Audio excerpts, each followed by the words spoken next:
from what I gather, the flat Earth. Let's just take it straight on the nose as far as the flat Earth societies and those individuals that I've listened to on both podcasts, YouTube.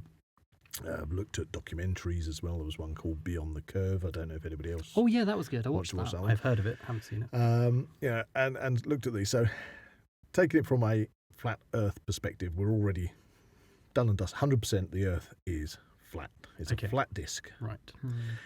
Again, there are variations on this, but most of the flat Earth believers, what's come to me in my research is that flat Earth disc is surrounded by a 200-foot ice wall. Okay. Don't laugh. Sorry, we're trying to stay very neutral. We're trying to stay neutral, which contains the oceans and the land mass. So you're not going to be going from, say, England and flying around a spherical object or a elliptoid or whatever you want to call it to Australia. You would literally be going in a straight line across a plane to Australia. This is kind of Game of Thronesy with this ice wall. Yeah, so you got the ice wall, which I'm sure we're going to be dipping in and out of all this information, which is primarily what comes to me on this is that the ice wall can be found at the Antarctic. Obviously, if you're believing in the flat Earth as being a truth, then there isn't a North and South Pole as such. And what people that believe in the spherical Earth consider to be Antarctica is actually where you've gone to the edge of the disc. This is where you meet the ice wall. Okay, 200-foot ice wall. 200 ice wall, and then the whole Earth, the flat Earth, is covered by a dome.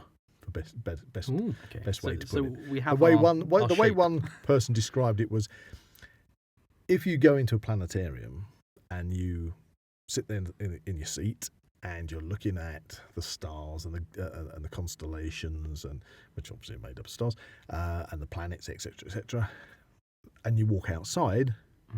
Outside is just a bigger planetarium, to try and put it into a simple term. Right. Okay. So is this like a solid dome? Are we under a giant? Okay. So this is the issue, because from everything that I've tried to discover about flat Earth, it seems to be that because we're going to obviously talk about space travel and etc. But flat Earthers believe that you cannot go more than 62 miles. I think it was 62, not 65, but 62 miles up into the atmosphere. Then you hit an invisible barrier. It's impossible to go higher than that.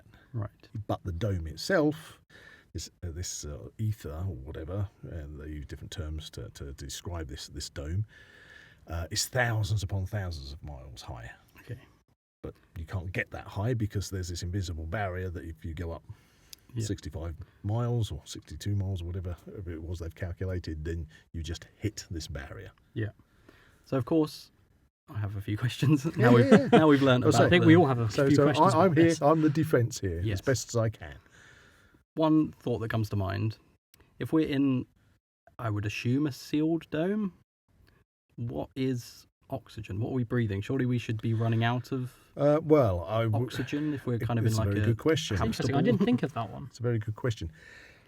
I think we should go fundamentally to, this is why the flat Earth, for me, from my research, has gone from being the theory or myth of flat Earth to being the conspiracy of flat Earth, because we have to ask ourselves, before answering that question, why do people believe 100% the Earth is flat and not a sphere?